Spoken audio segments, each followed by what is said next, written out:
today, meron tayong gagawing video para sa lahat ng mga VLF users and sa mga future VLF users. So ito na natin yung video. Di ba last week nag-upload ako, nilaglag namin, scripted daw yun. So ito hindi na to scripted. Tignan natin kung ano ilalaglag natin. So ito pa rin siya. Okay, so yung sa last time, ito nilaglag natin sa mga nagsabing merong mga gas-gas. Ito na po siya, oh. Yung gas-gas po, wala naman siyang gas-gas. Siyempre yung semento na nalaglagan niya, wala akong siyang binakbak. So ayan. So ngayon nilinis ulit namin. Galing sa laglag na po yan. So yan, testing number 1 yung last time. So ito, testing number 2. Pero ang kakaiba ngayon, ang ilalaglag ko natin, galing doon. Yan. Hi ka, Buyang. Ayan, i-zoom mo si Buyang. Ayan. Ayan. Taas, sige, zoom mo na malayo. Zoom out, zoom out. Sige, zoom out mo ka. Para makita kung kano kataas. Kasi, sige lang. So ito, 5'7" ako.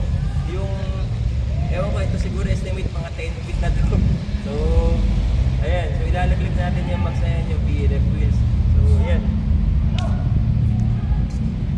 Ayan na, iakit na natin para makita ninyo. Ito na, wala na hong para ikot-ikot pa.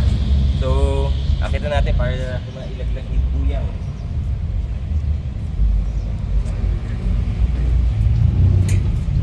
Abad ka, Buyang? Kasi bibigay sa yung cellphone ni Buyang. Okay, cut mo na. iPhone Mark. So ito, this is it. So ito, meron tayong gagawing second na camera para makita natin yung paglaglag at sa pagbaba dito. Yan. So andito pala tayo sa site natin kung saan natin ilalagay yung bagong shop natin. Very safe environment na paggagawa natin. Yan. Ayan si Lynn, siya yung contractor natin. Yes, so mga gusto magpagawa, si Lynn. Yan. Message niya lang ako. So eto, mga siguro 1 month, 2 months tapos na to. Bubong na naman na gagawin natin. So ito, so wala nang paligoy-ligoy. Testing na ho natin kung ano magiging issue or kung mayroon ba masisira sa mags natin. Ay, medyo kinakabahan rin ako kasi VLF user rin ako eh. So ako personally, I want to see kung ano magiging damage at kung kaano katibay itong mags na to. Yeah, let's go. Bilang tayo 1, 2, 3. 1, 2, 3. Oh!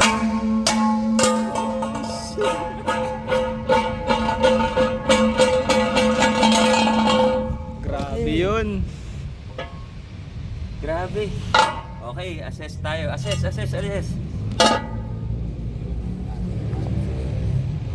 Ang taas niyon, putang ina.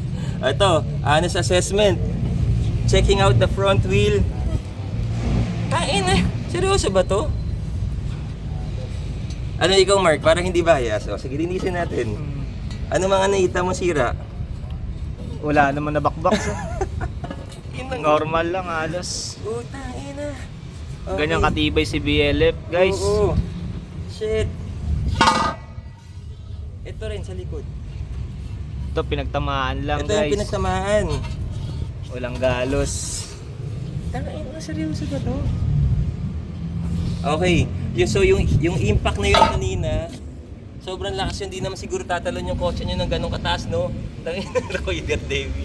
So ayan. Ako sa nakikita ko, may oblong ba ng onte o hindi? Wala. So, Hindi, no? oh. Oo nga.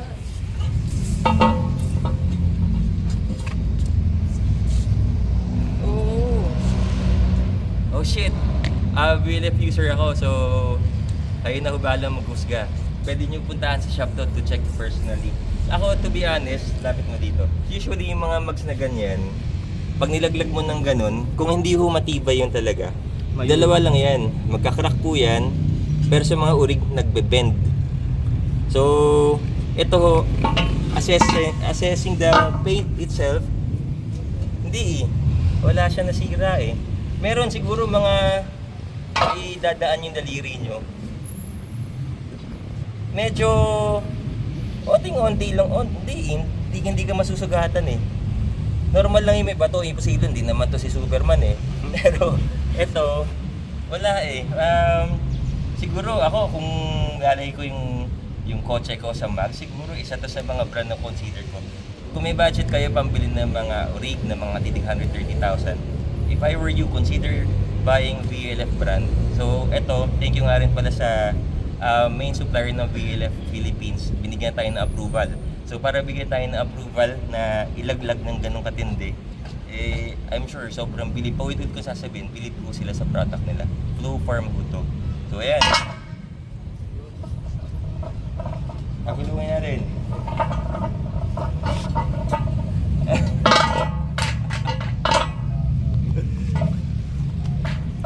Tibay. O tayo na, kayo na magsabi kung scripted ho yung ginawa namin. So yun lang.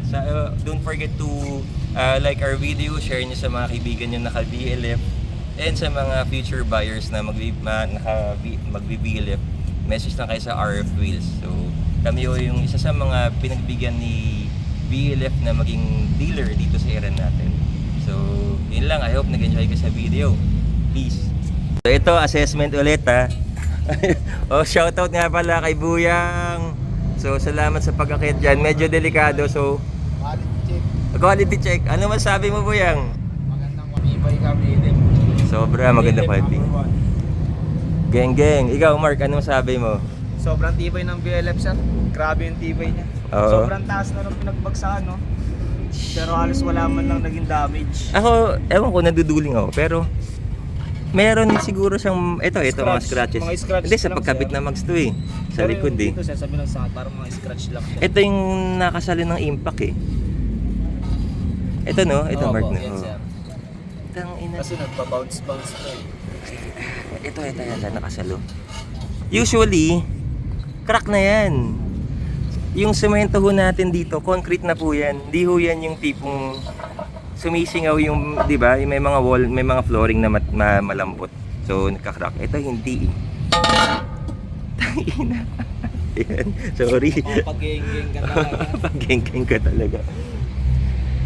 So ito meron tayong i-video si Ma'am Lynn. Siya yung nanonood eh, spectator. Lynn, anong makikita mo sa Max? Si Ma'am Lynn walang alam sa wheels talaga, pero siya ang nakita. Matibay ang taas niyan eh, pero mo walang yupi, walang damage, oh. Ang tibay ng mags, quality Totoo. sobra. Totoo. Sa semento niya, Oo, tibay. yung flooring, Oo, concrete to, pero di kung iba pa ba? lang yan, kung hindi matibay yung mags niya, sa sobrang taas ang binagsakan, ay ano na yan, yupi na. UP na talaga, Ngayon, no? walang yupi, kahit walang ang galos. Shit. Oh, si Sir Danny pala, siya yung isa sa ating gumagawa ng bubong, saka si Ma'am Lynn. So, ayan. So, yun. So, I hope na-enjoy niyo yung video. So, kung meron kayong mga suggestion pa na gusto niyong gawin, message niyo lang. Sige, paikutin mo.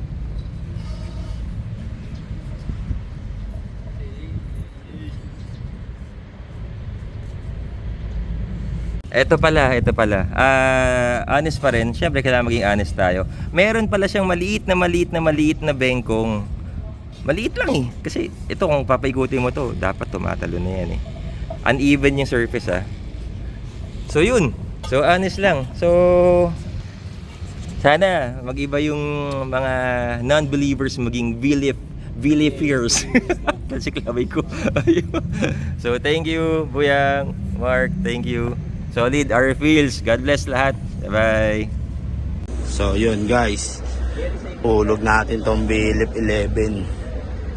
Testing natin gaano katibay si BLF. Pero subok na to mga kaibigan. Ayan, taas to. Parang 10 feet to 15 feet ata to. Taas oh. Ayan. Testing kami.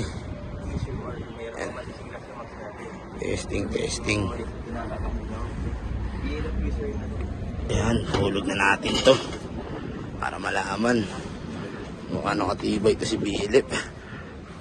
Right? Ayan, testing. Ayan. Ito. BLF 11. Are you ready?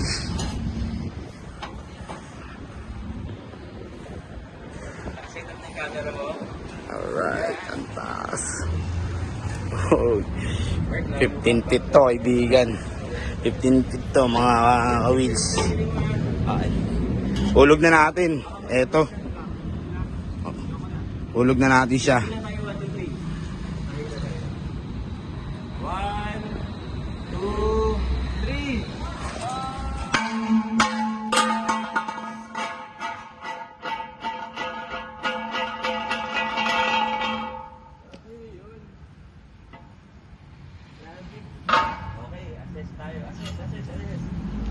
Shop wheels. Trabay na kayo dito mga sir, ma'am. Quality check, Philip.